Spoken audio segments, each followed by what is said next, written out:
All righty, I'll call the meeting to order at 6 o'clock, and we'll have roll call. Actually, call to order, and we'll have the flag salute. I'm sorry, I forgot that. And I know it is a virtual meeting, but we'll ask that you stand for the flag salute if you can, and I'll lead the flag salute. I pledge of allegiance to the flag of the United States of America, and to the republic for which it stands, one nation, under God, indivisible, with liberty and justice for all. Okay, now I'm back. Okay, we'll have roll call, please. Councillor Boland. Here. Councillor Furlow. Here. Councillor Grizzle. Here. Councillor Rees-Camp. Here. Councillor Stouter. Here. Councillor Steinhebel. Here. Okay, thank you. We have all our council present. First up's the consent calendar. We have the agenda for tonight, September 23rd, 2020. I'll entertain a motion. Move for approval. Second. It's been moved and seconded to approve our consent calendar for tonight. All those in favor say aye. Aye. Those opposed? Okay, the consent calendar has passed. And first up is public comments. And this is public comments about general business for the city. If you're want to talk about the appeal or the hearing, that will be during the hearing time. So this is a time for other public comments about any topic, I guess, at this point. Did we receive any? No, I did not receive any.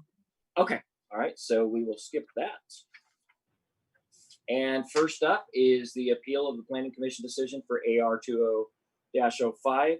Kelly Hart, Community Development Director, will give us a briefing on this. Thank you, sir. So before you tonight is a proposed appeal of a Planning Commission decision. Before we get to that, Trey, I don't know if we need to do the public hearing procedures first, but we also do. Go ahead. I'm mistaken, and I do need to open the public hearing, so I didn't do that. So let me finish that. Public hearing for the appeal of the Planning Commission decision for planning file AR 20-05 is now open at 6:04 p.m. Your patience is appreciated as the city attorney goes through the required hearing process. Thank you, Mr. Mayor. And actually, I know to Councillor Grizzle's dismay, I don't have to read all of them. Tonight's hearing is based on an on-the-record review of the Planning Commission quasi-judicial procedures that were followed before the Planning Commission. While it is a review of a quasi-judicial appeal by this council, it is on the record and not subject to the same requirements as it relates to the hearing, because there will be no new evidence, or there shouldn't be any new evidence. The appeal is going to relate to argument related to the record below. And the council is limited to its review of the record below to review as to whether there is substantial evidence in the record that supports the Planning Commission decision. In this regard, it's a lot like a appeal of a regular trial up to the Court of Appeals or up to the Supreme Court, in which the record is pretty much set, and then on the appeal, generally the attorneys or the parties are limited to arguing why, based on that record, the lower court got it right or wrong. So that's the review of this council based on the City of Lebanon's review procedures as outlined by Ms. Hart in her memo to the council. However, we do need to ask for any ex parte contact or bias or prejudgment that any councilor may have prior to starting the hearing. Okay, do we have anyone to declare any ex parte contact on this particular issue? Check my screen. I don't see anything. Okay. Okay, I do have ex parte contact. One of the original folks that was promoting this and getting this housing project together contacted me earlier in the year. We met and I just went over what they were planning. So it wasn't anything that changed mind or made any decisions. It was an informational meeting about what they were planning on doing. And then later on, I think it was March or so, I wrote a letter in support of the project because of the need, critical need in Lynn County for low-income housing. So that's my ex parte. And just one last chance. Was there anyone else? Okay. Looks like Mr. I was the Mayor? only one. Yes. Mr. Mayor, I do want to ask just a couple of questions for the record. If you're going to participate in the hearing, based on your the first ex parte contact, which or your ex parte contact, as it relates to the discussion that you had, is any part of that discussion affect your ability to weigh this appeal based on the criteria as set forth by Lebanon code? No. Okay. And based on the letter of support, was that based on a general concept of the project, or or anything related specifically to the issues that are present in this appeal? No, it was specifically related to low-income housing in Lebanon for migrant farm workers, and really, it was a very generic letter about our need for the housing. It had really nothing to do with this exact location or anything like that. So your general support in that letter, is that going to in any way impact your ability to weigh the evidence in this case based on the criteria and the appeal issues or appeal criteria that have been explained to you? No. Okay. Okay. Let's see. Does anyone have any comments regarding, first of all, before we get into this, is asking people to speak. If you have Zoom, if you click up at the top right where there's more, there's a raise hand. When we do I want to ask for speakers, if you could raise your hand so I can look through and choose people to speak, and everybody will get a turn. It's just, it'll be a little bit more orderly that way. So if you could just do the raise your hand thing, that does help. So do we have any comments regarding objections to the notice that was sent in this case, or the jurisdiction of this body to hear and consider the case that has been received by the Community Development Director? And if you do, go ahead and click on raise your hand and I'll get to you and you can speak. Don't see any hands being raised. Okay. With that, before proceeding with the hearing, the city's received a request by appellants to postpone the public hearing for the appeal. Will the Community Development Director and our city attorney please go over the process for consideration of the postponement for the council? Yes, sir, I can get started on that, and Trey, you can jump in as necessary. So really quickly, let me see if my screen's going to work for you. Here we go. So before we initiate the discussion on the appeal, a request for postponement has been submitted on behalf of the appellant group. As indicated in an email to staff, the request is currently to postpone the hearing for a period of 2 weeks. This request is posed to council.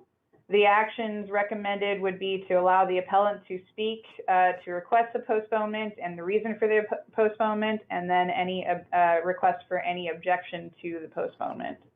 It is not automatically required for the request to be granted. However, if the city council feels the request is appropriate, staff would recommend the hearing be postponed to a date certain for a time, place, and date of Wednesday, October 7th, 2020 at 6 p.m. And it would be through a Zoom virtual meeting platform. And so with that, unless the city attorney has anything else to add, I would pass it back to the mayor, and I'm available to answer any questions. Thanks, Ms. Hart. This is Trey. I guess I don't have to say that. You can still see what we got up on the screen. Anyways, I can stop sharing now. Yeah, the only requirement is that a final decision is required in 120 days. That's somewhat difficult, although possible. I do believe that the applicant may want to address this, but I also think that the request for the continuance probably wants to address the reason for the request. Okay. Is that all, Trey? Yeah, that's all I have. Okay. And at this point, we'll have the appellant representative speak to request to postpone, and you'll have 10 minutes to speak. And would that be you, Ron?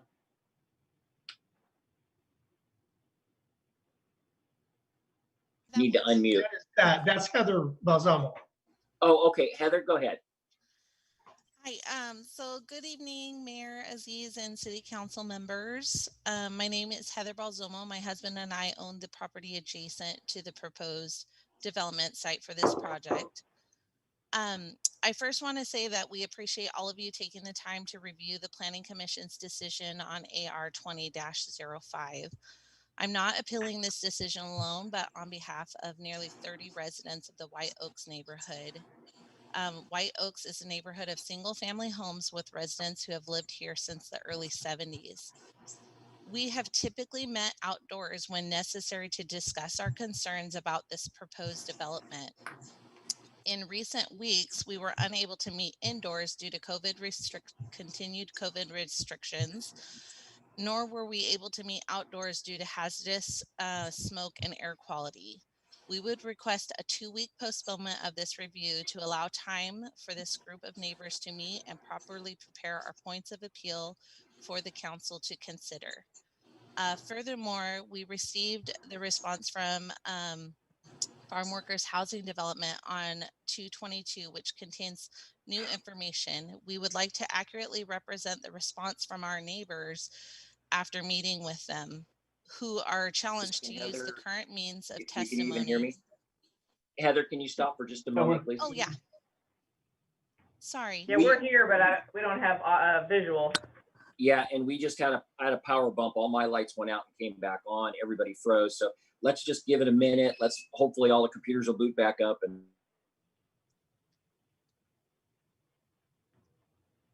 Uh-oh, now I cannot hear you. oh, great.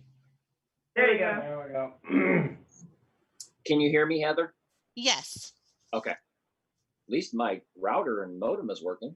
I think Yeah, we I know lost, a computer guy. I know a computer guy if you need any help.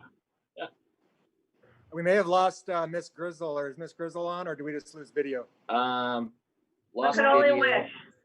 We got quite a few people that are off right now. Michelle's off. Let's see, I see Jason. Sorry. Rebecca's off. We lost our incoming city manager. You can't hear Oh, me. okay. Still here. No, is she still there? She's still registered on it. No, okay. Okay. Yeah, I'm You'll- still here. you'll- And Oh, you'll there get it all is. your time, Heather. I wanted to stop. Oh, to no make sure that we worries, can yeah. hear everything. Okay, I see Rebecca back. Rebecca, do you have audio? Can you hear? Yes. Okay. Can you hear me? That's having a little bit of. Can you hear? Oh. Sure is. Yeah. Mr. Mayor, we have quite a few people that haven't gone back on mute here, I think. Should we just say due to this, we would recommend as a staff and postpone it till the site? I gotta have this tonight. So we can postpone this. item Again, until- we have a number of people that aren't on mute. If you're going to have discussions among yourselves, especially if you're in the same room, you might want to put it on mute.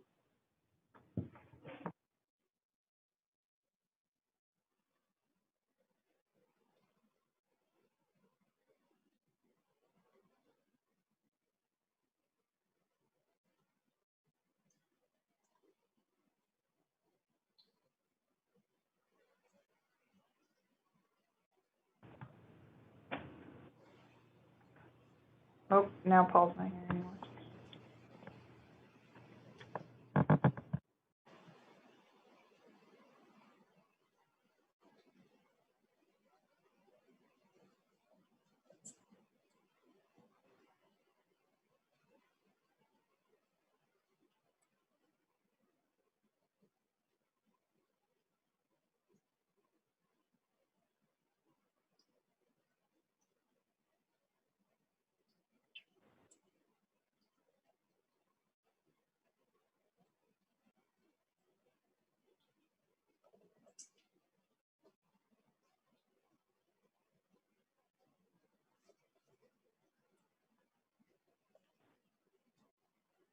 Well, Councilor Bolin, I would say you're in charge until the mayor comes back on.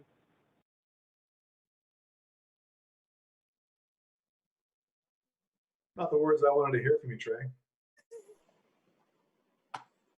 Not the words I want to say. Let me call the mayor and see where he's at. Yeah, I I'd have, say we give him a little bit here. I have Mayor Aziz on the cell phone right now, and we're troubleshooting getting him back online. Perfect. Andy coming through with a clutch as always.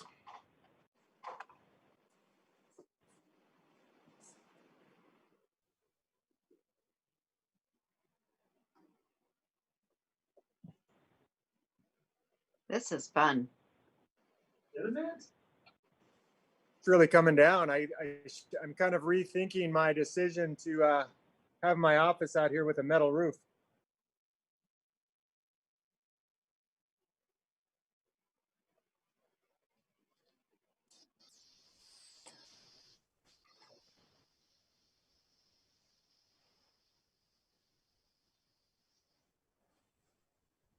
I just spoke with Mayor Aziz, and he's still working on getting his network back up, but he expects to be on in a minute or two.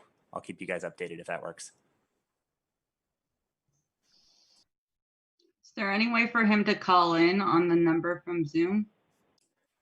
Yeah, we can do that as well if needed.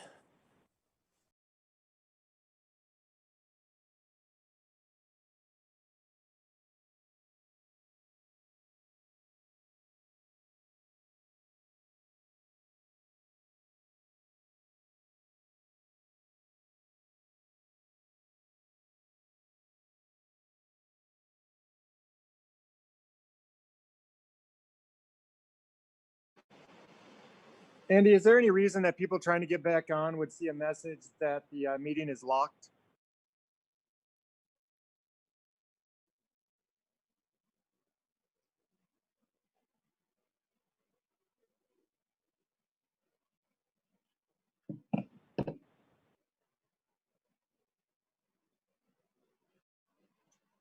Maybe he's talking to the mayor.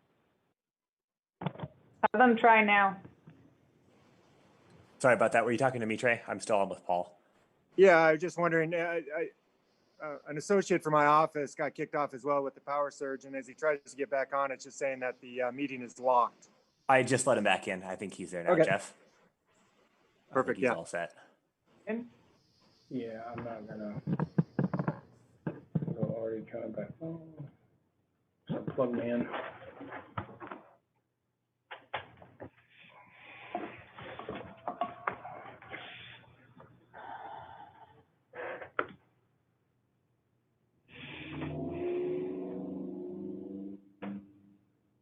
There we go. Okay. Yeah.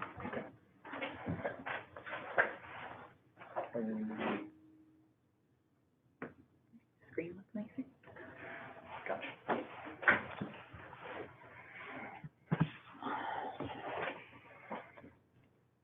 I wonder why yours does that.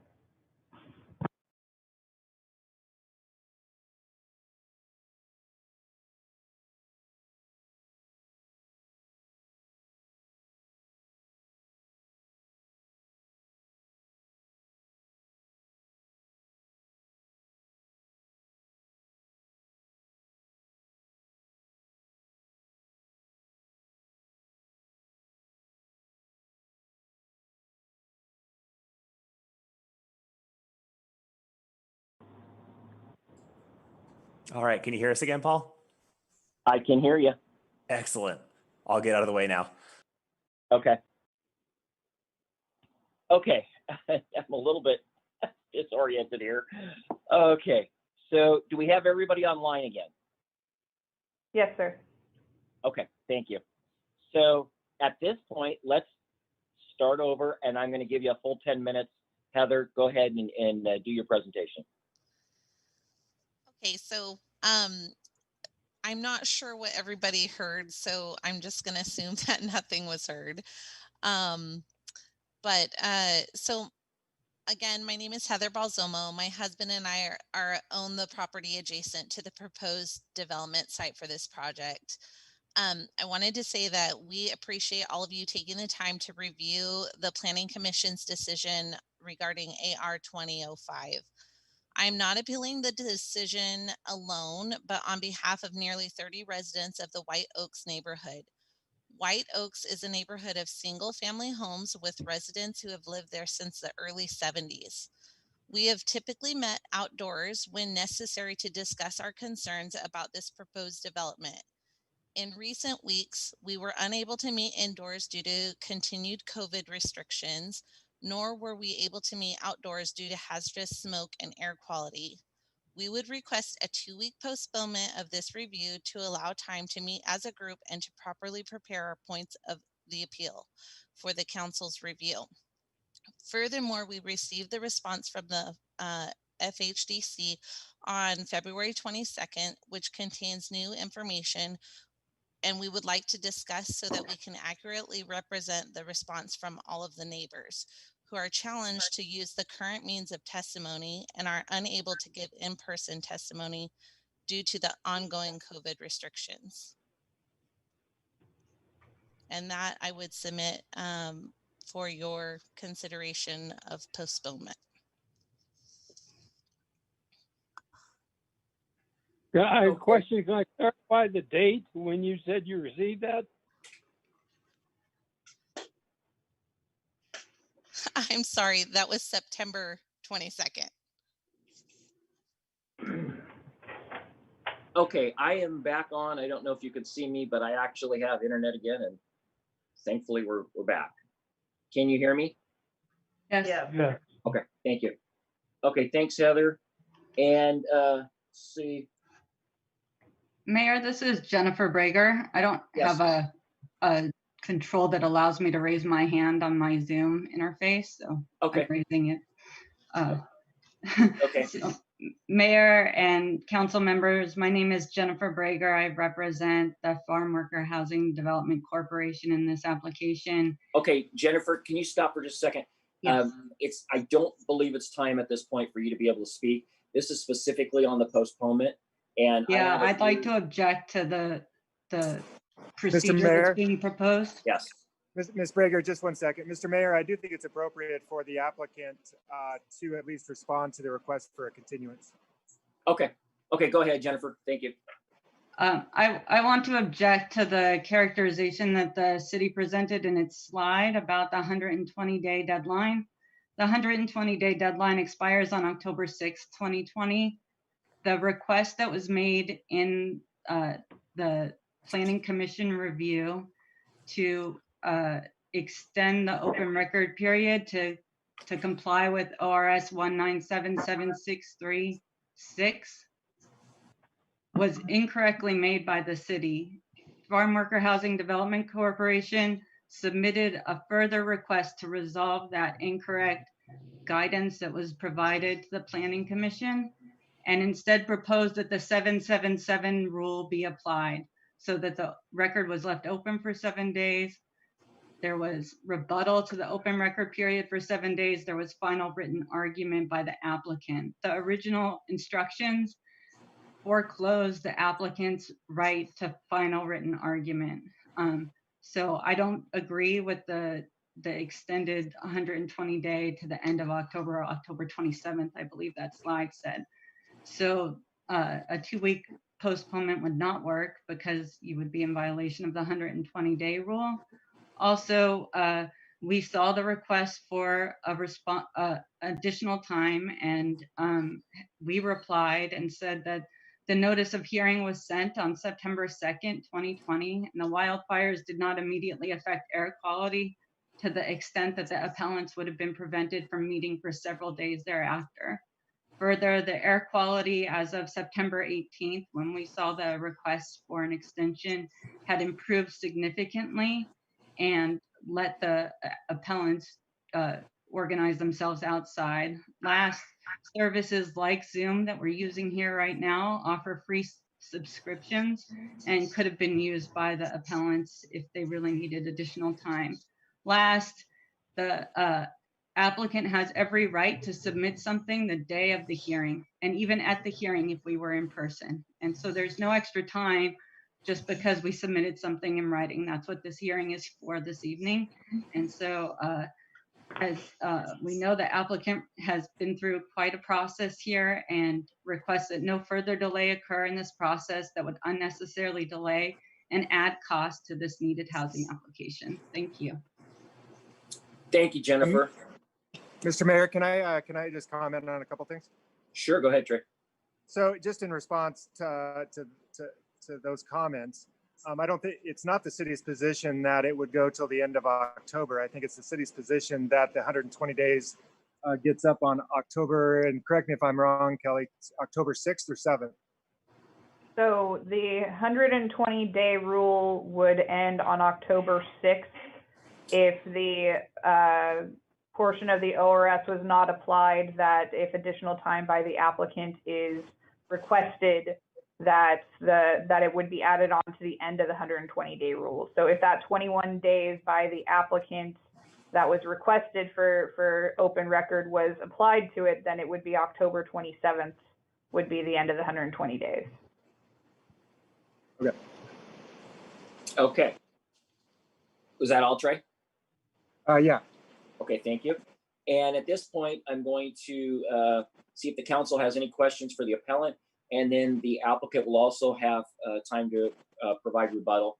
And so at this point, is there any council members that have any questions for the appellant that, and this is specifically on the issue of delaying this and coming back to it later? I would like if you could address why you didn't meet electronically as Jennifer was mentioning. Can everybody hear me? Yes.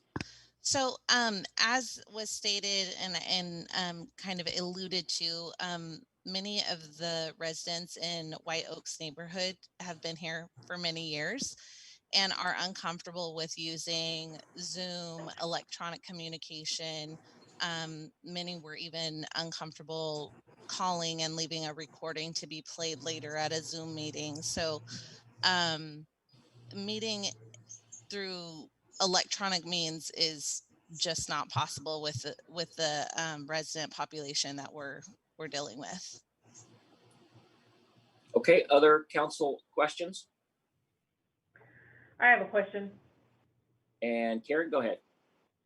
So I'm not understanding so since our scope of consideration is very narrow with this, I don't know, and I'm not understanding if another additional 2 weeks were provided, if anything within the scope that we're allowed to look at, would that change if another 2 weeks were allowed to come forward? I'm not understanding, like, what more information can you get in 2 weeks, narrow scope that we're allowed to even look at and consider? Well, I think Jennifer made a really good point that that when she spoke, she said, if this were a typical time, a person who just received the respondent's response could just show up and speak to, and express their concerns about the information they received in the farm workers' response. But this isn't a typical time. So it does take, in order to make sure that the neighbors' opinions are expressed, we have to meet. I host meetings in my backyard. They all come, they speak their minds, and then that has to be kind of put into a paper format and then submitted back to the city council for review. So being that this was their response was as their right so late, they can't just show up and speak on it. They're relying on me and representatives to kind of bring their opinion back to the city council, and that takes time. Heather, that I understand what Councilor Stouter is saying is what specific information could be brought forward that would be different than what we received. Because I've gone through all the letters, I've received all the documentation, and so have all the other councilors, and I know we've all read it. So I don't know what more we would gain with land use. It's very specific and very limited on what you can even address. So the fact that we have this 2 weeks or whatever extra, what information would that could change or provide that would be different? It seems like you've provided your case. We've looked at both sides, and it seems like time for discussion on it. What's different? What would be different in 2 weeks? Mute. Yeah.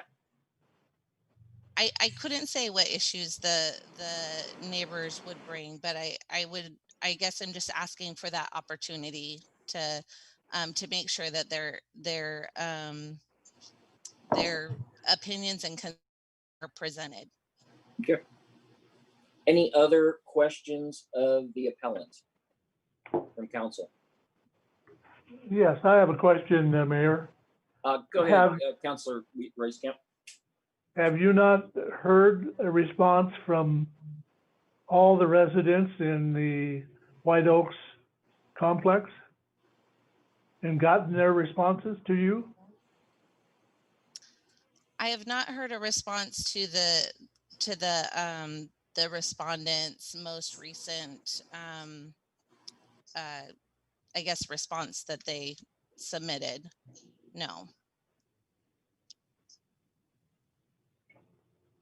Okay, any other questions?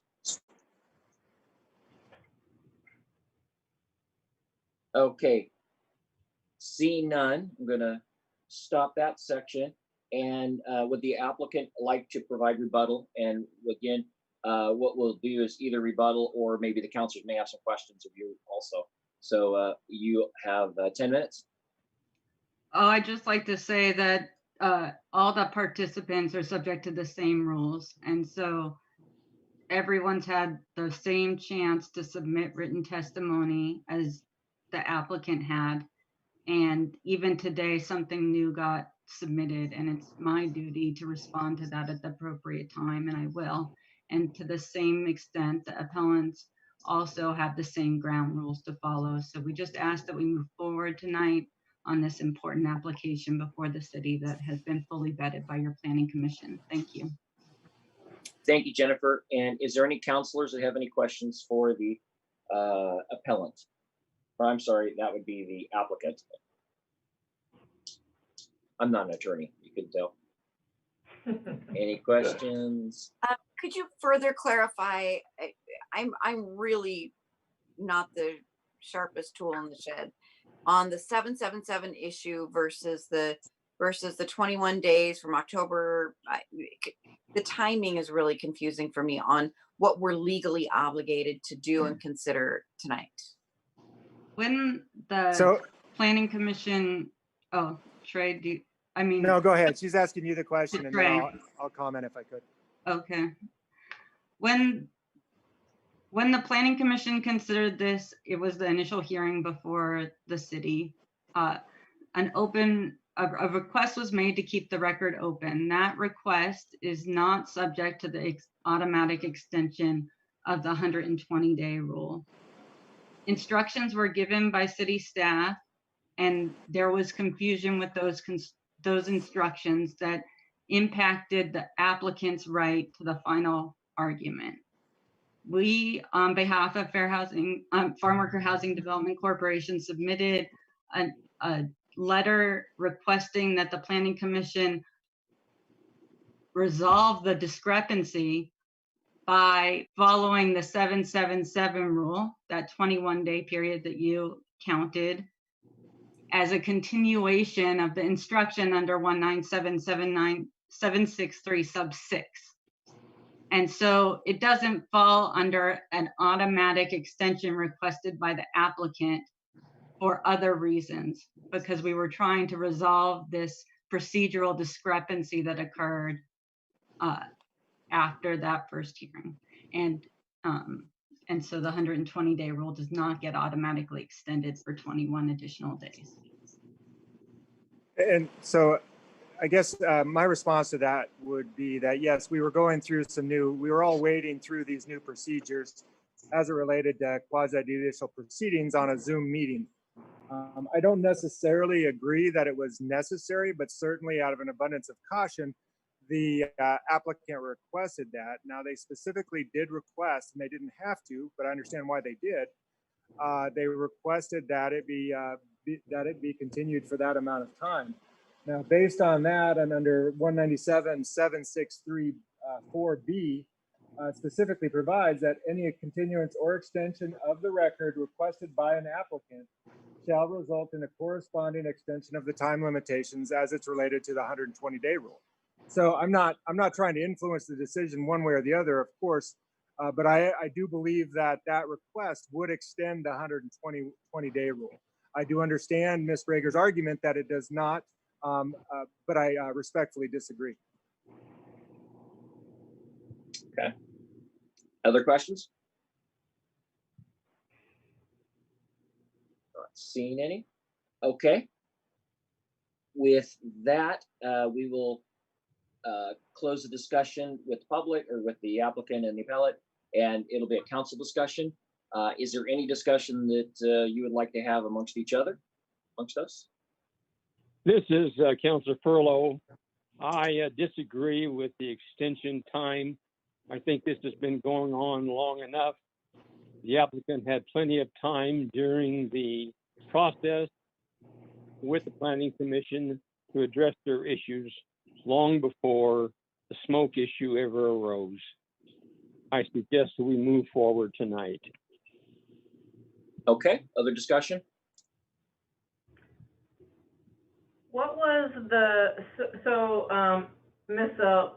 Balsamo, I'm sorry if I don't say that right, said that Ms. Brager, that a letter was sent and that they wanted this time to discuss this 2 weeks. And I'm not sure what letter that we're talking about, that if it would change, again, any of the limited scope that we're allowed to even consider here. So that's what I want to understand. Like, did I miss something? Would you like me to? What was that, Karen? I think Kelly said she was gonna. I can at least speak to, so we've received as part of the hearing process, when you do a public notice, you are able to submit written comments or provide a verbal comment via voicemail up until 5 p.m. the day of the hearing. Right. So every single time we've received a comment, we have informed the appellants, we've informed the applicants, we've informed council, and we have posted those comments on the city's website for review. So in addition to other comments provided by individuals, we also received a letter from the applicant to further state their position on the appeal as part of the public comment period. So that letter, along with all the other comments, fall under that public comment testimony. Okay. Okay. Michelle, did you have something? Yes, just really quickly, Mr. Mayor, I have a question for staff. How long has the appellant had since this first came in front of the Planning Commission to provide comment on the project? The application was first presented to the Planning Commission on June 17th.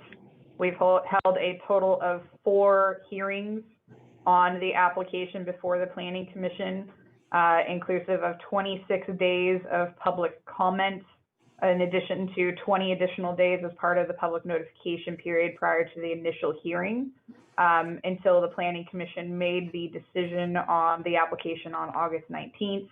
And then there was a 20-day public notification period regarding the appeal itself. Thank you. Okay. Any other councilor questions? Looking, I don't see anybody. Okay. At this point, I'll call for a motion on specifically on whether we go forward tonight or that we delay tonight. So I'll call for a motion. This is Councilor Furlow. I move that we proceed and do not grant the extension. Second. It's been moved and seconded to move forward and not grant the extension. All those councilors in favor say aye. Aye. Aye. Those opposed? Is the clerk still on? Can we do a roll call just because it's electronic? I think that would be better and I can't see everybody. Yes. Councilor Grizzle, Aye. Counselor Stouter, Aye. Counselor Reese-Camp, Aye. Counselor Steinhabel, Aye. Counselor Bolin, Yes. Counselor Furlow. Yes. Thank you, City Clerk. And with that, the motion has been approved and we will move forward tonight with the hearing. Will the Community Development Director please present the staff report? Yes, sir. Let me get situated here really quick. Can you all see my screen okay? Yes. Okay. So good evening again. Before we proceed with the hearing, I wanted to briefly summarize the procedures we'll be going through. As you can see on the screen, we'll follow the general quasi-judicial hearing process to provide, I'll provide the staff reports. Council will ask questions of staff. Then we will start with the appellant group and those in favor of the appeal. And then the applicant will be able to provide testimony and anyone opposed to the appeal. The appellant will then be able to provide rebuttal. And then the final rebuttal will go to the applicant as they retain the burden of proof. Once all public testimony is received, the hearing will be closed and the council will discuss and then consider a motion and vote. Come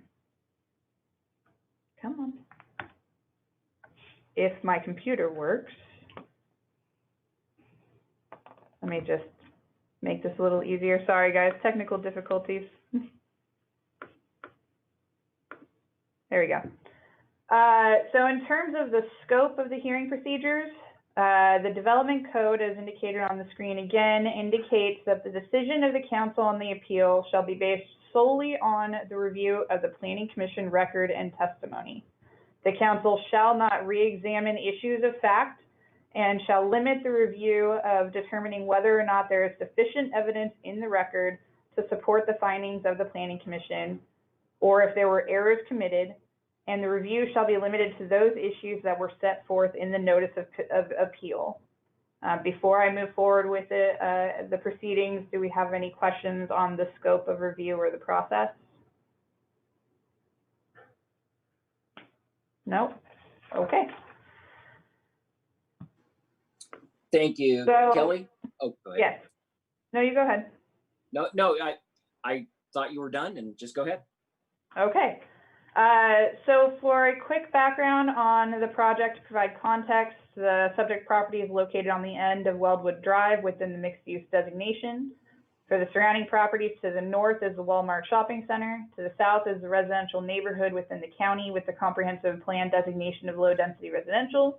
To the east is a vacant parcel and in a commercial development in the mixed-use zone. And to the west includes single-family homes in the county and condominiums within the city in the mixed-density residential zone. For the development, the applicant proposed to construct a 24-unit apartment complex consisting of one 3-story building with site improvements, including a parking lot, open space, children's play area, gazebo, and community room. The development exceeds all setback requirements per the development code. It exceeds the minimum open space requirements and provides sufficient parking with the granting of the earned 15% parking reduction that's automatically allowed to be applied by providing additional covered and uncovered bicycle parking spaces on site. The site would be accessed through an extension of Weldwood Drive, which would be designed and has been conditioned to be designed to meet the city street standards. Weldwood Drive would not connect to the street system to the west of the subject property, and it would result in a dead-end street. And finally, all public utilities facilities would be extended to and through the development within Weldwood. The Planning Commission's responsibility is to review the project to determine whether or not the decision criteria could be made. The decision criteria that verifies the decision criteria is to verify that the proposal is consistent with the development code. The staff report, along with the applicant narrative, the supplemental narrative, and additional testimony demonstrates compliance with each chapter of the development code required to be considered as part of the development proposal. The record, as reviewed by the Planning Commission and provided to the City Council for review, includes a detailed analysis to demonstrate compliance with each of the decision criteria. And again, this is the criteria that the City Council would be required to determine whether or not the record demonstrates compliance. We kind of already breezed through this and provided a detailed timeline in our previous discussions. So to just conclude, there were 4 public hearing positions on the Planning Commission for this item, a total of 26 days of public testimony within the hearing. 20 days prior were provided to the public to provide comment on the application. At the August 19th meeting, the Planning Commission convened for the last time on the application, reviewed all of the testimony that's currently provided to the City Council this evening, and unanimously found that the project met the decision criteria and approved the application. On September 2nd, within the designated appeal period, the application was appealed by the resident group. The basis of the appeal is summarized on the screen, and the appeal in its entirety was included in the City Council agenda. Included in the agenda was also a detailed staff response to each item of the appeal, so I'll only provide a brief summary of each. For appeal item number 1, the appellant asserts that there are known additional phases of the development that may occur on the remainder of the site, and as such, the project should be considered as a planned development, and the city erred in the processing of the application. As a staff's response, a planned development is normally one that proposes a mix of uses and encompasses a large area of more than 5 acres, and is planned and requested to be approved for a multiple phases over a period of years. In this instance, the applicant is only seeking to develop a 1.39 acres development in a single phase of construction. There is also the possibility of additional development in the future, but there is no phase plan proposed under consideration by the city. Any further development would be subject to the city planning review, just like we have gone through in this application, and go through the exact same hearing procedures of the public notification, public review, planning commission hearing, and decision. As such, the proposed development does not meet the threshold to require a planned development, and the applicant did not request consideration under a planned development to phase a project, so this is not applicable. For appeal item number 2, the appellant asserts that the city is applying the wrong zoning standards of mixed density residential instead of high density residential, and that this would have an impact on the development's design and also the calculations of the SDC charges. As staff's response, the development code specifically dictates that residential development within the mixed use zone shall use the residential mixed density or the RM standards. However, if you do compare the standards for the RM zone or the high density residential zone, they are identical. So there would be no design modification required to meet those RH standards that they are asking for. In addition, the SDC charges are based on the use of the development itself and not the zone in which it's located. So the SDC charges would be the same for this development if it were in the RM zone, the mixed density, the high density residential zone, or any other zone within the city. For appeal item number 3, the appellant asserts that the city violated the comprehensive plan and the plan development code requirements by not coordinating or collaborating with the Lebanon School District. For staff's response, the comprehensive plan requires that the city coordinate with the school district on school district facility planning. And again, this does not apply to this project because this is not a school district project or facility. And the comprehensive plan also requires that the city provide notice to the school district on developments planned within the city. The city did provide said notice to the school district as part of the initial hearing procedures, the same notice that was distributed to all of the residents within the neighborhood. And the school district did not provide any comment based off of that notice. And finally, again, as previously discussed, since the project is not subject to plan development requirements, it's not subject to the sections of the code that the appellants are discussing. Finally, the 4th item, the appellants object to several documents submitted by the applicant during the open record period, as they were not included in the original agenda packet for review. and indicates that no further effort was made to provide the information to the individuals withstanding in the review. For the staff's response, the Oregon Revised Statutes indicates that all documents or evidence relied upon by the applicant be made available to the public, and if any additional documents or evidence are submitted during the hearing, the local government may allow a continuance or leave the record open to allow parties reasonable time to respond. The applicant did not originally submit the documents in question as part of the review. So once submitted during the hearing, the public was provided 7 days to review and respond, and then 7 days to rebut to any of the comments made during the first 7 days, meeting the requirements of the ORS and the development code requirements. In terms of notification to the individuals withstanding, the city issued a public notice on the item in compliance with the ORS and the city code.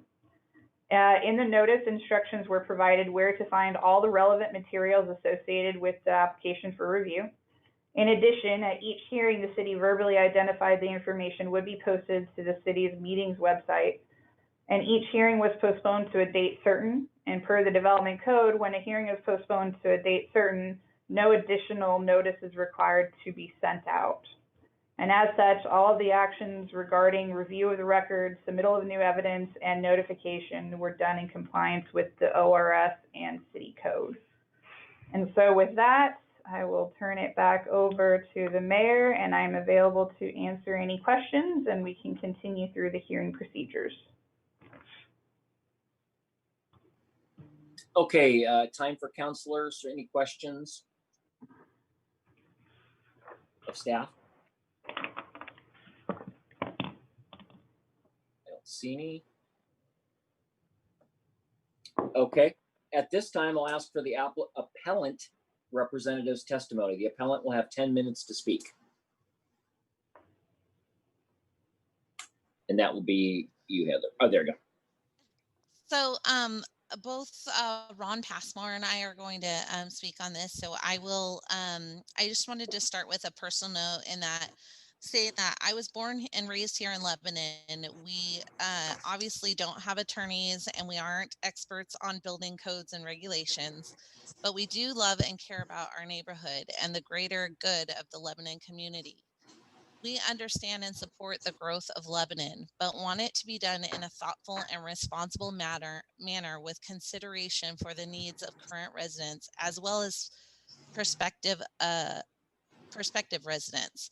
We would like council to know that we have actively pursued communication with the Farmers Housing Development Corporation to discuss possible compromises that could have addressed both the needs of this high-density housing and those of our existing neighborhood. After multiple attempts to communicate with FHDC, the only response received late in the process was that they would communicate with us through Planning Commission proceedings only, and then after the development was approved. Relationships were further damaged with FHDC when they solicited support from the Lebanon community teachers and community groups by falsely labeling our neighborhood and neighbors as a very vocal anti-immigrant group. This was highly offensive and could not be further from the truth, as my family is biracial and my husband is an immigrant from the Philippines. I only say this to remind you that FHDC is a housing development corporation that used a dishonest tactic to gain support from our community on this project. The City Council is the only body with discretion to consider the best interests of our community in both growth and protections for existing residents. We feel that it is important that you accurately consider the environmental impact of this development on school capacities, traffic, community resources, and surrounding neighborhoods. And Ron will speak more to the fact that this is not, we're not talking about one 24-unit building. The applicants have already raised and spoken to the fact that they plan to develop 110-unit building, and that impact would be much greater than a 24-unit building. At this point, I would like to hand the microphone to one of the White Oaks neighbors, one of my White Oaks neighbors, Ron Passmore, who is a former mayor of Lebanon. He better understands the constraints of your decision process and will go over the basis for our appeal. And I'll pass the mic to him. Thank you. Thank you, Heather. Am I live? You are. Okay. My name is Ronald Passmore. My wife Patricia and I live at 865 Lebanite Drive. Thank you, Mayor and City Council, for allowing this process and giving local neighbors of the proposed project an opportunity to be heard. As a former City Councilor, Mayor, I am familiar with the difficulty in discharging your duties under the best of circumstances, which these are not. COVID-19 has upended our lives and created a new abnormal normal for all of us. We are a member of the White Oaks neighborhood group, not, as Heather alluded to, members of a vocal anti-immigrant group, as suggested by the applicant in written communications sent to garner support in our community. No matter, we all know that who is going to live in Colonial Plaza 1 is not relative to the planning process, but the question of how many is very relative, which is direct to the point we wish to put in the record. Farm Worker Housing Development Corporation purchased 9.53 acres for the purposes of development. Everyone involved in this review, including city staff, has some knowledge that when fully developed, the 9.53 acres will encompass a 110-unit, 3-story apartment complex housing more than 400 individuals and families. How in the world planning came to the decision to allow this property to be broken into 3 parcels and proceed with the 24-unit development project of 1.39 of the original 9.53 acres escapes us. It is our contention that the city planning department erred in allowing this to happen. It is our view that a development plan for the entire 9.53 acres should have been required. In doing so, the acreage is over 5 acres in a single site. The project would almost assuredly require multi-year phasing. In short, it would require a planned development review. By doing this, it is practically guaranteed that the existing traffic study and wetlands delineation study used to approve the existing project would not be adequate to address traffic flows and water displacement for the entire complex when completed. Furthermore, the foot traffic and daily trip counts for traffic would become self-evident, increasing as much as 5 times. Based on the entirety of the information used to develop the existing project, we concur that the ZRM zoning standard is applicable to this project. It would also apply to the planned development, adding no additional burden to the developer. We request that you return the application to the Planning Commission with direction to require the applicant to resubmit the land use application with appropriate property information that includes the entire 9.53 acres, with a zoning designation of ZRM, with a proper project description of a new construction of a 110-unit housing complex with a mix of 1 and 2 bedrooms. You can then allow them to build the complex in however many projects they wish to. That there is an appropriate traffic impact study completed and a new wetlands delineation study completed that addresses the impacts of the entire project. That the 6-foot chain link fence with double slab replaced with a minimum 7 to 8 foot masonry fence as allowed for in the LDC and has been used in other places, numerous other places within the community. All we have heard from the start is that the application meets minimum standards and has to be approved. Whoever said that building everything in our community to minimum standards is a good idea? What type of legacy do you leave for the next generation of leadership if everything in our community is built to minimum standards? In closing, we know this is one of many applications you have to review. Most of you know, I, for one, am in favor of growth in our community. Lebanon is on the move, and that's a good thing. Companies like Farm Worker Housing Development Corporation should be welcomed into our community and applauded for wanting to make an investment here.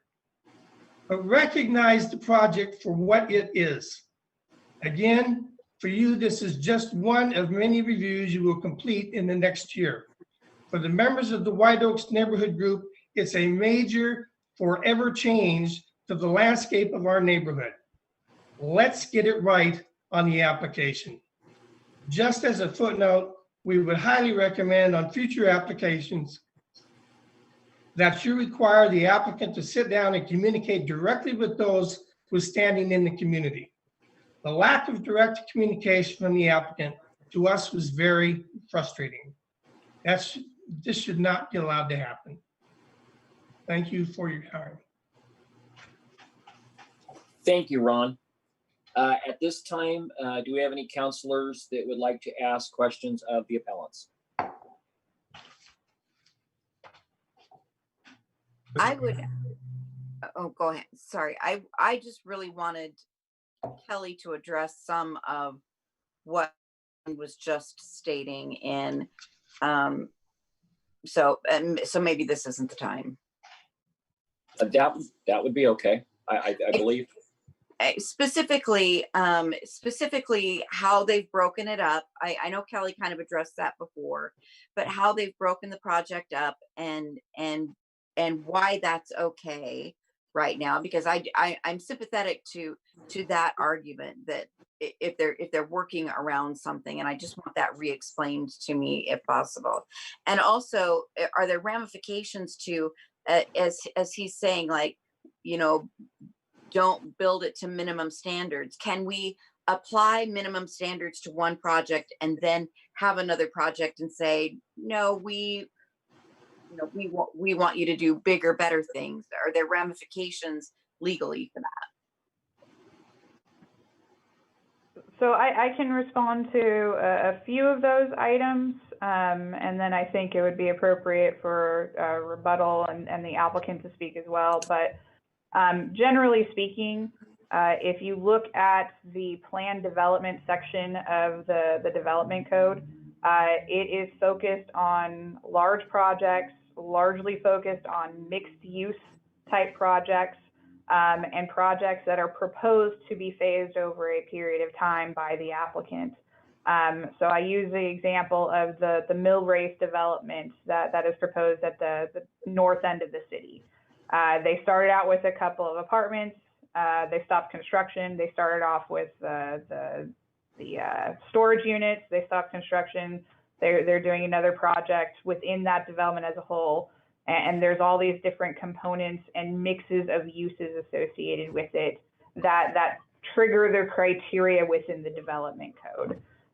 If you look at the development code, the proposal to do an apartment complex of their scope, whether it's within the 10 acres as a single project, or if it's within just the 5 acres or 1 acre, the proposal does not trigger the criteria for requiring a plan development application within the code. I'll use the example of an actual apartment complex project. You have the McKinney Lane Phase 1 that was built, I think, 2 or 3 years ago.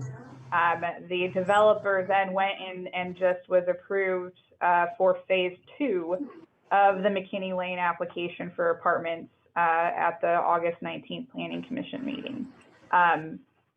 The developer had an intention and a desire to build a second phase.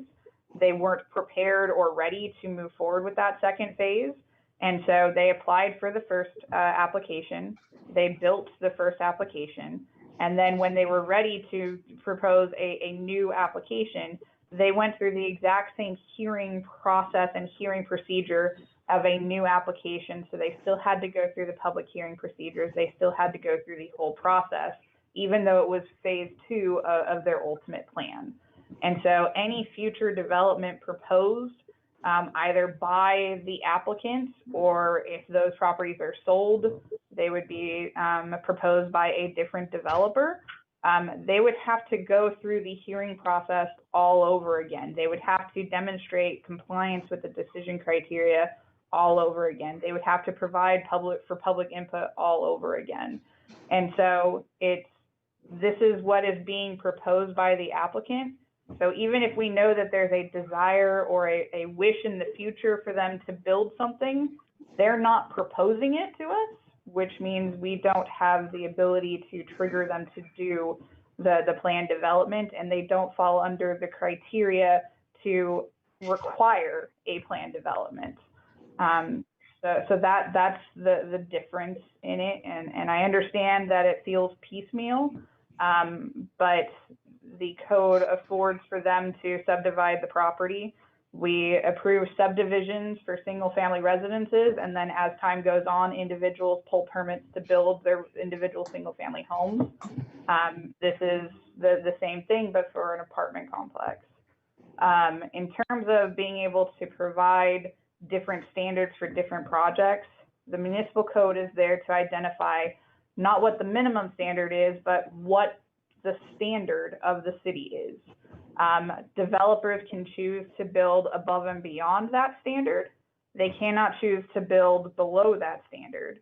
And if the city council or the planning commission were to put a requirement above that minimum standard, there needs to be a clear, definitive justification based off of clear evidence as to why that additional need is required.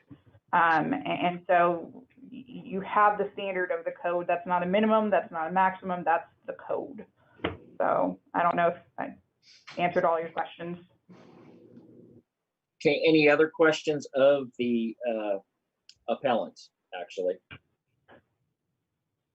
I thought it was council. Okay, seeing none, are there any other members of the appellant group that would like to provide testimony? Ron or Heathers or anyone else? Just you two? Okay. No, there is not. Okay. And has the community development director received any comments on the public hearing in favor of the appeal? We have only received comments from the appellant group. We have received comments in favor of the appeal. They have been included in the agenda packet and posted online for those that have been provided. And they've been provided to all members of the public involved. And then you also have the applicant. Okay, thank you. And last chance, any other questions from council? And we will be moving on now to the applicant representative's testimony, and you'll have 10 minutes to speak. Mr. Mayor, I have a was there- question. I'm sorry, go ahead, Karen. First, Jason. Go ahead, Jason, then I'll go. I just had a question based on the traffic argument brought up by Mr. Passmore. So I understand if this does go to the full 110 units, then my understanding is that this process, then the application process would start all over, and that traffic would be reviewed, or that additional traffic would be reviewed. Is that correct? When an application is posed to the city, we identify whether or not it meets the threshold for a traffic analysis to be done. Separate from the planning application, the engineering department has already requested a traffic impact analysis to be conducted based off of existing conditions. And so that traffic analysis has already been completed for a generalized scope of consideration, but any future development that is proposed, if it meets the threshold for consideration for the planning application, that would be included to review as part of the decision criteria. But it has already been evaluated as part of a TIA outside of the scope of the planning review. Then my follow-up question to that would be the extension of Wellwood Drive. That is being built to a full city street standard. Is that correct? That's correct. It would be the same width, the same street, the same sidewalk that you have going from the current barricade out to Highway 20. Is that correct? I think it moves more into a residential street, Jason. So it would narrow a bit. Yeah, it would narrow a bit. You don't have the center turn lane like you do there now, or I believe there's some additional parking, but it moves to our residential standard. So other than I mean, you still have the 2 lanes of traffic though, and I guess my point was that the number of trips per day out of the Walmart parking lot onto that street in relation to the number of trips per day out of the apartment complex would probably be vastly different. And so that size of street is well designed to handle that load of whether it's for the 24 apartments or the 110 apartments. Yes. We would not be underbuilding the street. That's what I'm trying to get to. No, Correct. no. Okay. That's all. Okay. Thank you, Councilor Boland.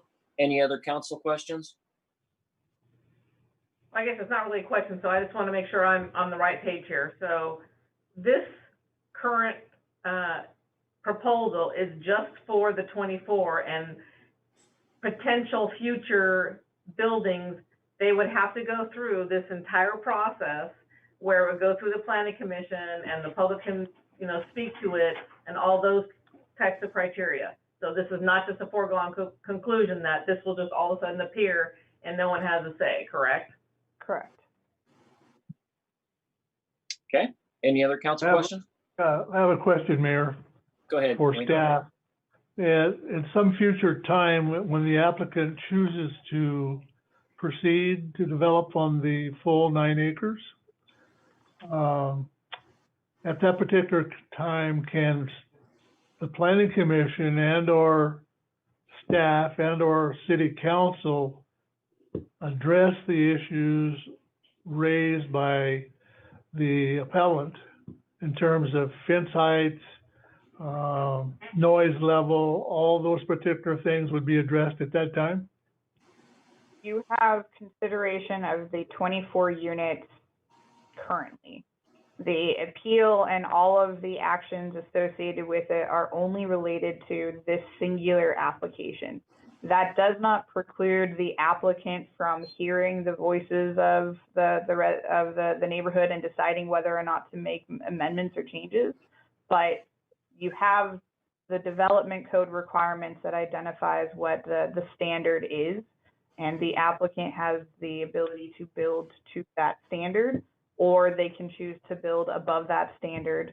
But that would be at their discretion, and again, it would be reviewed by the planning commission for that development itself.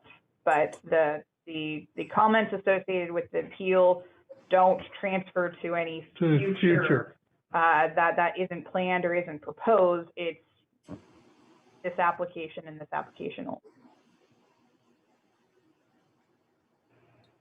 Any other questions? Don't see any. Okay. All right. With that, I'll ask for the applicant's representative to give their testimony, and you'll have 10 minutes to speak. Thank you again, Mayor and council members. My name is Jennifer Breaker. I'm the attorney representing the applicant. My address is 121 Southwest Morrison Street, Suite 1850, Portland, Oregon, 97204. And I'm going to present the legal arguments today. In addition, the applicant's development team is in attendance should the council have specific design related questions.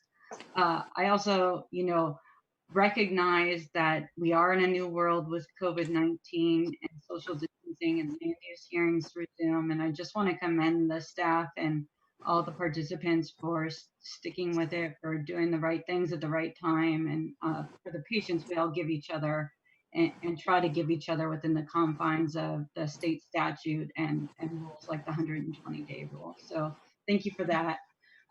Before I dive into the meat, I want to preliminarily address new information submitted in the record today. Mr. Ron Edwards submitted an email this morning that introduced new evidence in violation of hearing rules.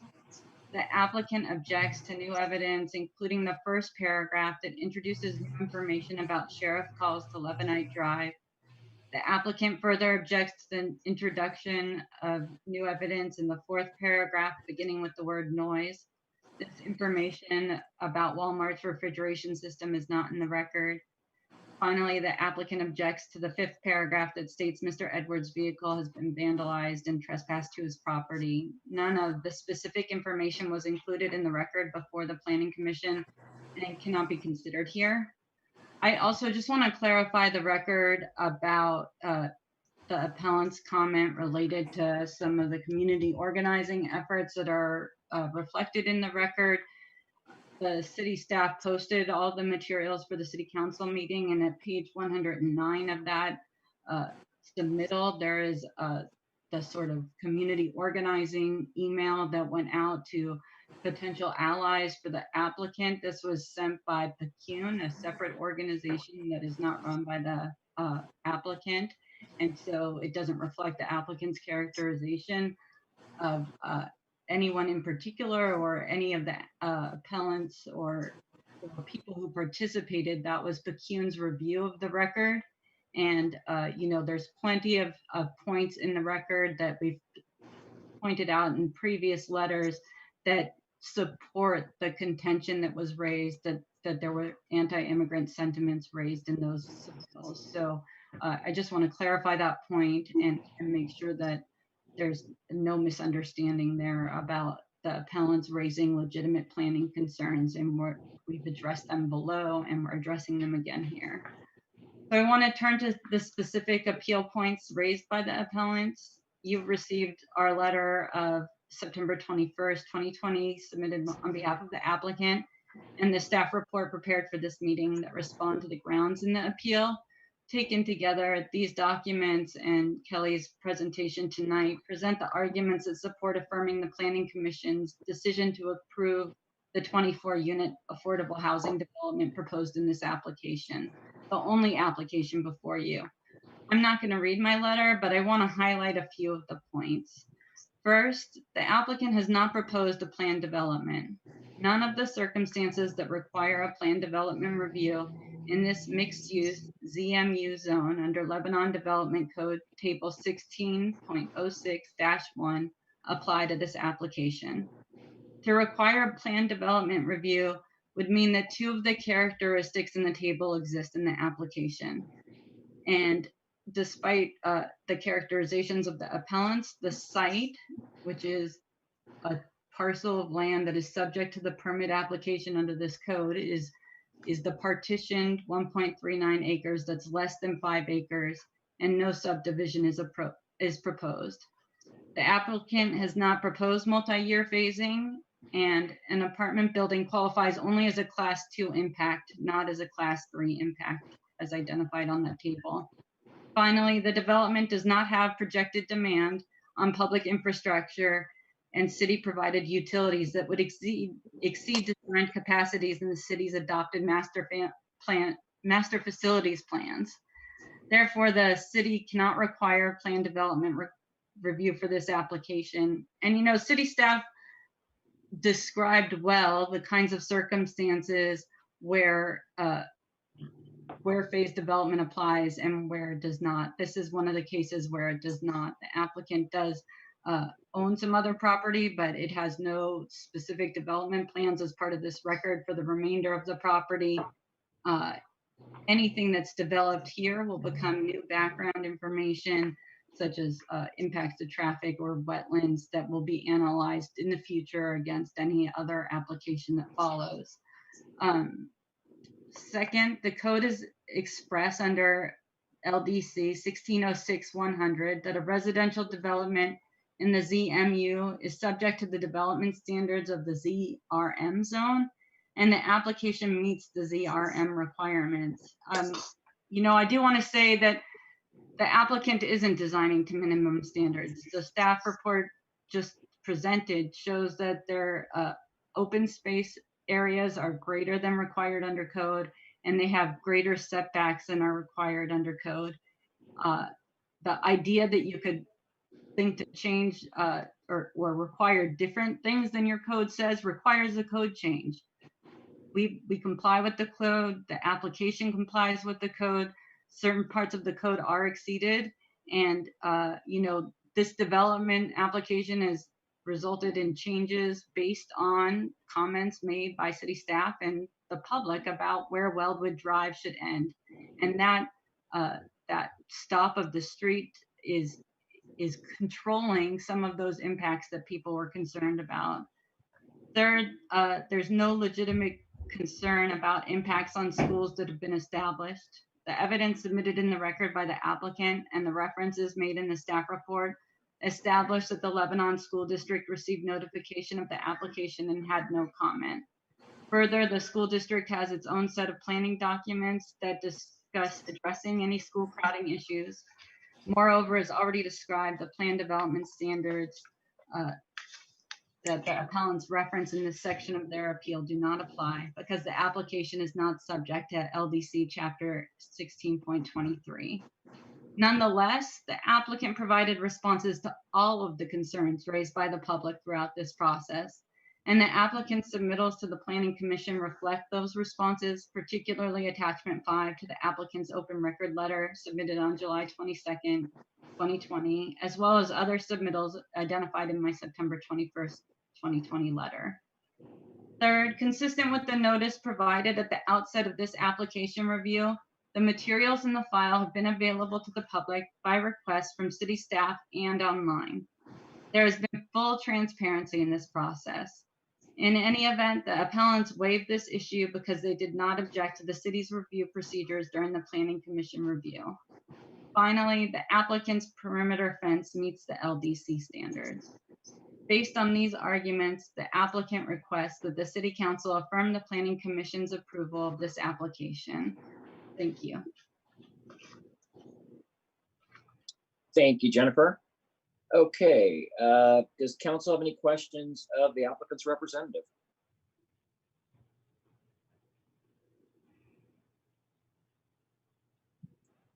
Questions?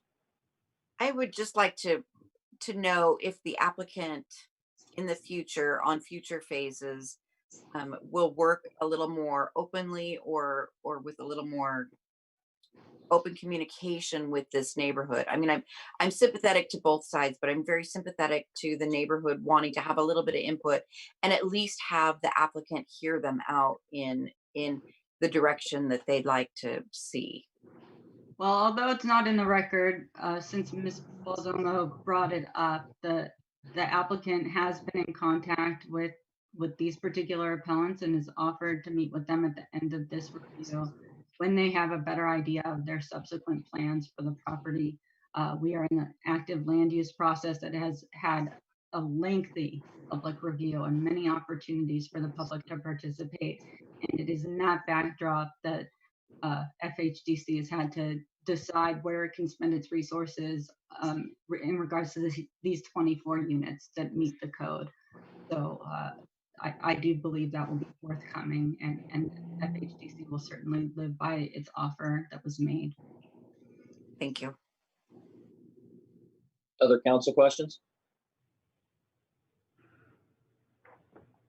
Yeah, I do agree with Rebecca too. I want to make sure that this organization is part of the community and is actively working with the neighborhood that they're going to impact, because it's a big deal. And, you know, people, like they said, they're 10, 20 years and 30 years or longer.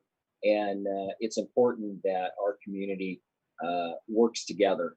And from everything I've heard and seen, that seems to be the goal, but I just want to make sure that does happen too. Any other questions? I think it's important to just note that while it would be in an ideal world, it's great that everyone agrees on what goes in where, but property owners still have rights, and they have the right to develop their property to whatever standards the code set. And so I hesitate to want to try to handcuff someone or to, you know, guilt someone into working with a neighborhood, which, as we all know, can be very difficult because every neighbor has different wants and needs. But this is part of the, I mean, I feel for this neighborhood because for so many years that parcel has sat undeveloped.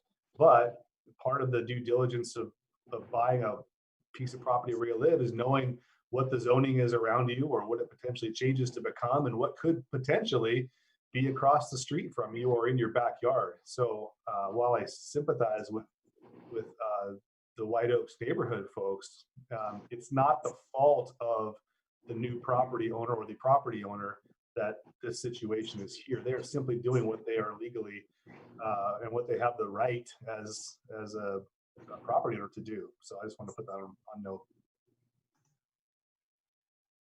Other comments or questions, council? Yeah, Jennifer, I do want to, it is not lost on me. I do appreciate that that extending of the olive branch, so to speak. I know that, there's nothing that is requiring anyone to do that. So I appreciate that you had made that offer, and I agree with a lot of things that Jason said. I had something similar in my neighborhood. A piece of property went empty for years, and people got very comfortable with the open space, and then somebody bought it, and some things changed, and people were really upset about it. But in the end, the folks that were living closer to it had some options that could have been done differently. This is a tough one, it kind of gets to your heartstrings. You understand that some of the things that are being said that we're not supposed to, we have a very narrow scope here that we're allowed to look at. And so I want to make sure that our constituents understand it's not that none of us care. Heather talked about, that we have the best interest of the city in mind here. And I absolutely take that 100%. And everything that we do here, I'm thinking long and hard of it. I don't understand all the city stuff. I'll make phone calls to Kelly to ask, okay, I want to clarify, I want to understand this. But today here, we are very limited on what we can make a decision on, and not all the things that are on the side that I totally get. But our focus has to be what is by law within those 4 constraints, and that is what we are allowed to make a decision on. Thank you, Karen. Anyone else, council? Yeah, just a question, and I probably know the answer, but I assume if we were to rule against the applicant, we would be open to some kind of legal challenge. Absolutely. I would assume LUBA would be the group that we would be dealing with at that point. I would refer that to Trey. Well, yeah, Councilor, either party, as it relates to the appeal, would have the right to appeal to the Land Use Board of Appeals. Okay, anything else? So to clarify, even if we go ahead and affirm the Planning Commission's decision today, the appellants still have the option to appeal to LUBA. Is that correct or incorrect? That's correct. Thank you. Okay. With that, are there any members of the applicant team that would like to provide testimony? Did you have anyone else that you'd like to speak? Not unless the council has any specific questions for the architect or the applicant themselves, but. I don't have a question, but I have a comment. I'd just like to refer to the letter that we see in the packet from the mayor of Woodburn concerning the long-term relationship that they've had with this organization, and spanning some 30 years. And in his second paragraph, suggesting that none of the fears expressed have been realized. I think that's quite significant. Can I ask Kelly, was that part of the Planning Commission record? Yes, sir. Okay. I wasn't sure if that was one that came in afterwards. No, that was part of the Planning Commission record. Okay, last call for questions. All right, with that, has the Community Development Director received any comments on this public hearing against the appeal in favor of the application? All of the public comments were provided in written testimony, and those were provided to the public ahead of time, the appellant ahead of time, the applicant ahead of time, and the city council ahead of time.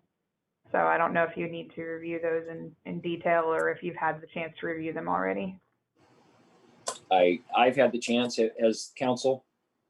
I assume everybody has. Okay. Yes. Thank you. At this time, I'll ask for the appellant to provide any rebuttal testimony that you folks would have, and you can have up to 10 minutes to speak, Heather or Ron, whichever one, or both. Of course, one at a time, please. I just have a point of information request. The TS came out on page 2, paragraph before the last. It states the table provides another test that would require the application to undergo plan development review. If the project is characterized by 2 or more of the following characteristics if the acreage or size of project is 5 acres in a single site, and if it requires multi-year phasing. So I just want to get it in my head when an applicant purchases an acreage like this, the 9.53 acres, does the planner have the option to say, I want to see a plan development review, as opposed to allowing them to parcel it out and break it up? And the other question I had for, I guess for staff is, what was the date that this was approved by Planning Commission and pushed forward? And what was the date that the partitioning of the land was allowed? Kelly, would you like to address that? So the partitioning of the land was approved under a separate planning application that was submitted during the public hearing process for this application. It went through a public notification process. We issued a public notice. We issued a notice of decision based off of the decision criteria for that land partition. So the land partition was approved by the city. I don't have the date of that in front of me, but the partition itself is one action, but the proposal is just for 1.39 acres for the development site. So somebody can own 200 acres of land, but if they only want to develop a single family home on that 200 acres, you take into consideration the development site, not the remainder of the property. And so, yes, there are other areas of the property, but those other areas of the property are not being considered to be developed as proposed by the applicant.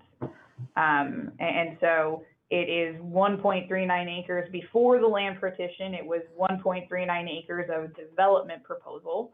And with the land partition, that was approved and public notice and notice of decision was issued, and there was no appeal of that decision. The parcel is now 1.39 acres. And if the application was not, for the land partition was not processed separately during this time period, there was also a condition of development that the land was partitioned to partition off that development site area and also dedicate the right-of-way associated to that. And so that would have been a condition of development as well. I'm not sure if I answered all of your questions. Yeah, so am I correct in understanding that there are now 3 separate partition parcels, and will the if development moves forward, they would develop a second parcel and then a third parcel? We don't have information about how the parcels will be developed in the future. That would be at the discretion of the property owners, but you are correct in the fact that there are now 3 parcels. Okay, thank you. Heather, go ahead. I would just comment that I think it's a very smart way of developing a large property into dividing it into small parcels where you can do one small building proposal at a time. We know that you can build one building on each property much easier than building multiple dwellings on or buildings on one property. So it's very well thought out plan. But I think it sets us up for, addressing the impact of small buildings rather than the overall impact of 110 units. And I think that's questionable as to whether that is really in the benefit of the community or just, the benefit of the developer. I do want to say I haven't been contacted by anybody to set up communication with the neighborhood. I've been pretty vocal. It's been, I've been the one submitting, all of this information. So I haven't been contacted by anybody at Farm Workers Corporation to try and invite them to one of, our meetings or anything like that. So I'm not quite sure what or who Jennifer has contacted. But we've always been open to that. And I guess my next point speaks to that. We've been really, the neighbors' concerns have really been about noise. We get vehicle noise now from Walmart, that road, honking, whatever's going on out there. And also foot traffic through our property, both to Walmart and from Walmart. When school is in session, kids cutting across there to go to Walmart or coming over, and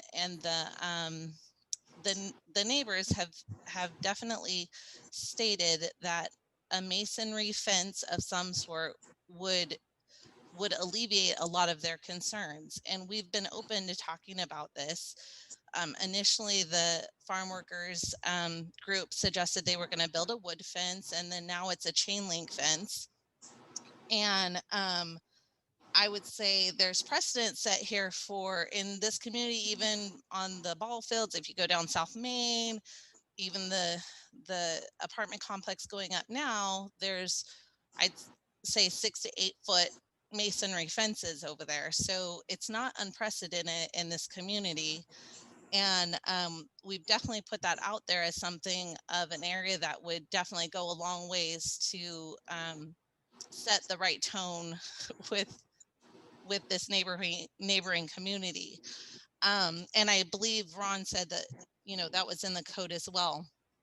I also wanted to say, just like you were saying, it wouldn't make sense to build a road and then tear that down and build a different road. It wouldn't make sense to have this building group put up a chain link fence in this phase, and then in the next phase, ask them to tear that down and then put up a different type of fence. So I think once we've set that precedence of what type of fence is going up, that's what we're getting. I think also, just because there hasn't been, so we spoke with some different members in the community, and out of, I think, 30 years of application to the Planning Commission, the school district has been noticed on every, proposed development. And just because, and they've never responded. So, and the fire department always responds, or, actively responds to the impact that these buildings would have on fires and, being able to manage any fires or whatever.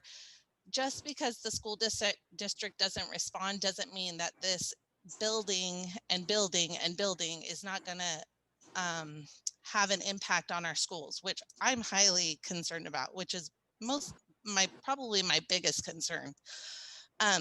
Just between 2009 and 2015, there were 450 apartment units built in Lebanon, and I think it was like 115 single family units, but no expansion of the schools. And that was prior to 2015. Between 2015 and 2020, any residents can see that there has been a large growth in apartment complexes in this town. So where's the consideration to our schools, our teachers, our learning system? And I understand that this might not be the place, but I also want to say Planning Commission was clear. Their hands were tied by the regulations. If this met the regulations, then they had zero discretion to ask anything of these developers. But they also said that the city council does have some discretion. And now I'm hearing, well, our scope is limited. We can't really, we don't have any say, but actually we've been told over and over again that city council is the one that can consider, well, is this best for the community? How would this affect, and other things besides just the regulations. So I just want to put that forward as something to consider. And I think, we understand our rights to appeal to LUBA, and we're saying, like, let's work this out. There are some areas where we can reach some compromise here, but and avoid future litigation. So I just want to put that forward. Okay. Thank you, Heather. Anybody else from your group want to speak? Just the two of you? Okay. Very good. Thank you. Okay. At this time, I'll ask for the applicant to provide any rebuttal testimony if you would like. Thank you, Mayor. This is Jennifer Brager. Just want to address a few points that were raised here in the final argument of the appellants. This question about the size of the site, you know, this application is for 1.39 acres. To the extent that there's any question about the fact that Farm Worker Housing Development Corporation may own other land in the area, and there's a disagreement between the applicant and appellants, or the city and the appellants, about how that's characterized, then the standard is not clear and objective in terms of what the city is requiring for needed housing, and that can't be applied to this application. But in any event, as the city pointed out, the partition was subject to its own process. It was issued on August 10th. There was no appeal of the partition. This decision by the Planning Commission is conditioned on approval of the partition and recording the partition, which will all be accomplished. The Planning Commission issued its decision on August 20th. So the piece of land that we're talking about here is 1.39 acres. The project we're talking about is a 24-unit apartment. Any other project is uncertain, and no multi-year phasing was proposed. All of these comments are really directed about how the code is currently written, and the applicant again has complied with all of that. All of that is currently in the code that applies to this development of 24 units. The applicant has addressed before the Planning Commission that traffic noise from Walmart is going to be alleviated by placing the building between this apartment building between the neighbors and Walmart. So noise should be reduced. In addition, the street design is going to be safe for pedestrians. Having a presence on this property will, we think, help with any trespass that might be occurring currently. And of course, putting the fence in place, which complies with the code. In addition, there was some talk about new units coming online. I'm not sure if that's already in the record. If it's not, we object to the references to those new units.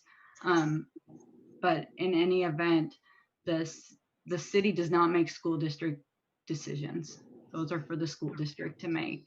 The school district has its opportunity to comment, and complaints about how the school district might be dealing with those issues should be directed at the school district and coordinated in any manner that leaders of the community want to coordinate that. But the applicant has met its duty to deal with school impacts and has provided actual evidence instead of just circumstantial opinions. Similarly with the traffic, there were statements made about the multiplication factor of traffic impacts from future development. Again, our testimony from the applicant included review from a traffic engineer expert who corroborated what the city staff found, that the 24-unit apartment does not trigger the need for its independent traffic impact analysis. So with that, we request that you approve this application. If the council does approve the application, the applicant would be willing, in an abundance of caution and based on the disagreement that we talked about at the beginning of this hearing, to formally extend the 120 days to October 15th, which would allow us to come back with findings for the city council to consider at its next regular scheduled meeting on October 14th. And with that, we ask that you approve this application, and thank you for your attention. Thank you, Jennifer. Okay, at this point, the public hearing is hereby closed at 7:45 p.m. Council discussion. This will just be amongst council. Questions, comments? Not seen any. This is Councilor Furlow. I agree with moving forward with this application and recommend that we support the Planning Commission in their findings. Are you making a motion? Robert? Yes. Okay, I just want to make sure. Okay, and was there a second that I hear coming or no? I would second it, and can I add, I'm sympathetic to both sides. I'm sympathetic also to Jason's arguments about a property's owner's rights to do what they want to do. I wish everybody could sing kumbaya and play cooperatively, but I do disagree with the fact that we have a limited scope. Karen said, we have a limited scope of what we can do. We can't move outside those parameters either. And I think the applicant meets the criteria as set forth with the Planning Commission. Okay, it's been moved and seconded to approve the application. All those in favor say aye.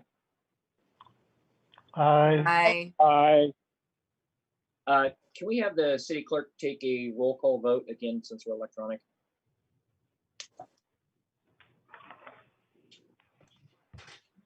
Counselor Stouter, Aye. Counselor Reese-Camp, Yes. Counselor Grizzle, Aye. Counselor Steinhebel, Aye. Counselor Bolin, Yes. Counselor Furlow. Yes. Thank you. And the motion has passed and the application has been approved. Thank everybody for their time. I know it's a little weird. I know we had the little electrical bump for a minute. I apologize that we had some technical details. But I also want to comment and thank the Planning Commission. I sat on the Planning Commission for a few years, and that is a pretty thankless job. And it's long, and it's a strange environment if you haven't been involved with it, because of the limitation of what you can do and what you can't. We're bound by the planning documents and the laws of the state, and there's just not much wiggle room around them. So thank you to our Planning Commission for all the hard work they did, our citizens that were involved today, and all those who gave testimony. So at this point, you folks can drop off the Zoom, and we just have some other business. If I may, sir, really quick. Sorry, Jennifer, you can go right after me. I just want to clarify that as part of that motion, it is that we will be bringing back a final set of findings for the council's consideration at the October 14th meeting, and the 120-day period would, as requested by the applicant, be postponed to October 15th. And so we will be bringing back revised findings for final consideration by council on the 14th. Okay. Why is that necessary? What was that, Counselor? It is at the request of the applicant to be able to provide further clarification as part of the findings, and it is an appropriate action to take. Okay. And Jennifer, did you have something?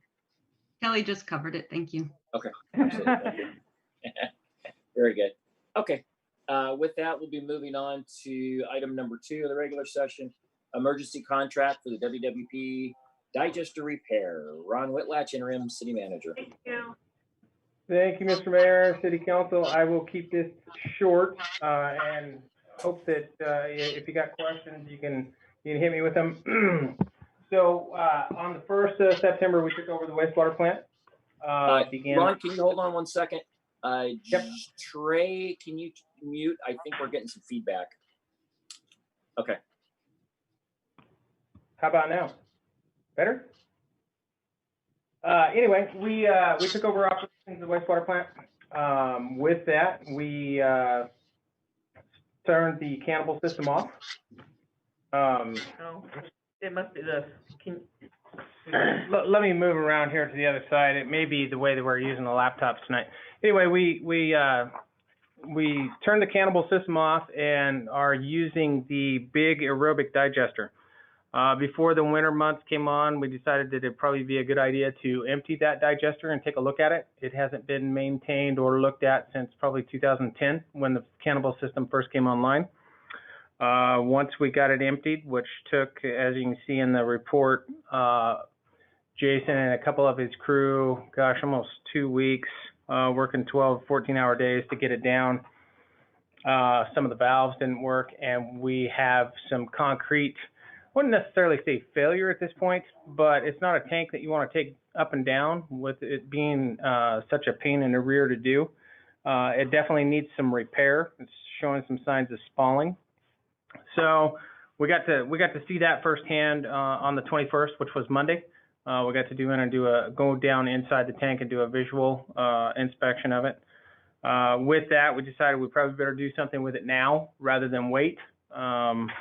We've got a very limited amount of time where we can keep the tank down. It needs to be operational here ASAP when rainy season comes, and just for operational purposes alone, it makes it complicated to not have it going. So we reached out to 3 different contractors to get quotes to do what we're going to call a microsilica.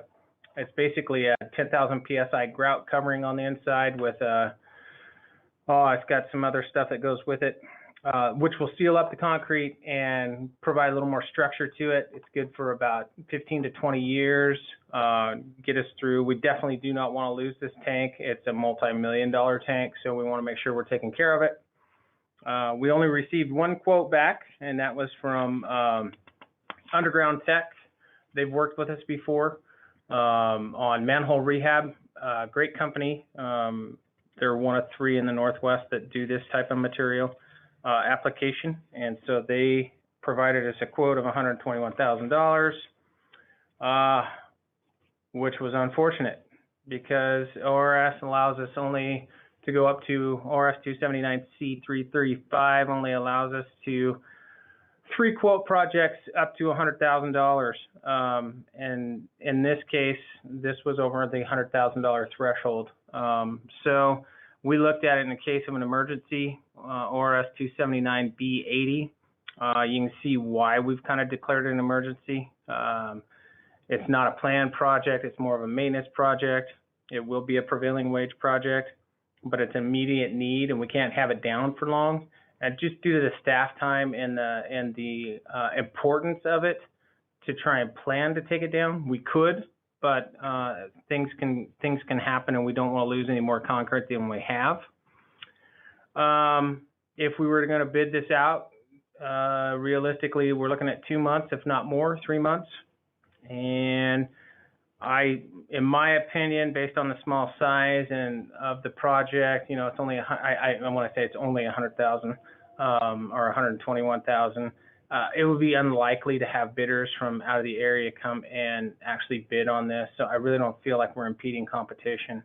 So with that, Trey and I have looked at it. We feel comfortable with using this as an emergency in this case, and would recommend award to Underground Tech for the coating of the digester. I can answer any questions. That's pretty quick and brief. What does spalding mean?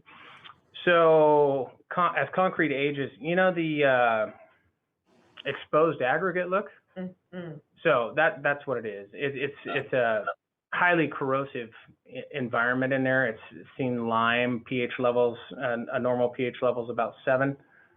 When we lime it, it goes to 12.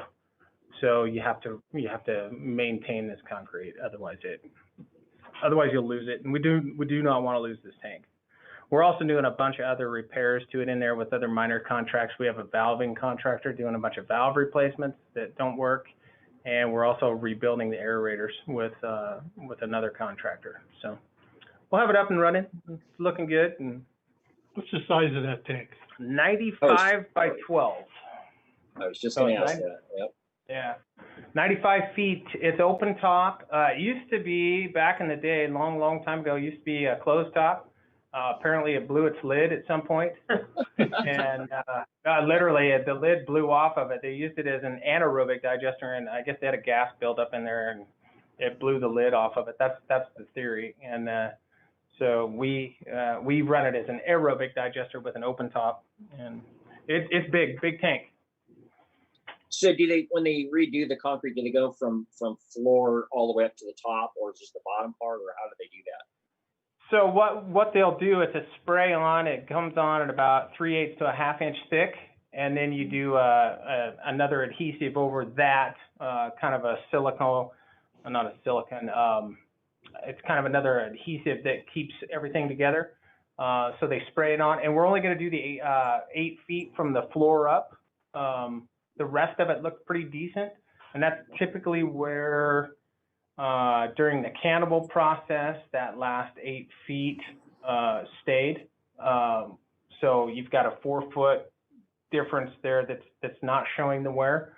So in this case, we just opted to do the 8 feet. We can always come back and do the 4 feet and bring the tank down, but I think in this case, I've gotten down and looked at it and climbed down into a digester full of, it wasn't full, but it's definitely been eye-opening and Residue. interesting. Yes, there was residue.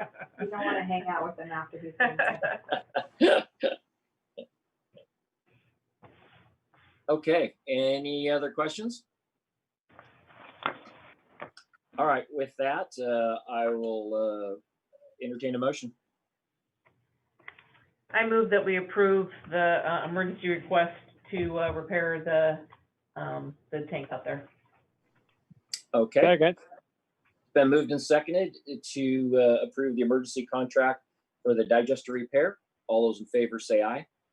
Aye. Aye. Those opposed? Okay, the motion passes. Thank you, Ron, and thank the crew for all the hard work they did over the storm, and also our parks and streets crew. And I know they've been working crazy lately, and thank them for us, please. I will do that. I will do that. Okay, any items from council? If you have one, we're gonna get shot. No one wants. Okay, do we even have press on tonight? I'm kind of shocked that I didn't see anybody from the press. Is there any press here? Don't hear anybody. Okay, so we have any press. Next scheduled council meeting is October 14th, 2020, 6 p.m. And with that, we'll be adjourned. Thank you, everybody.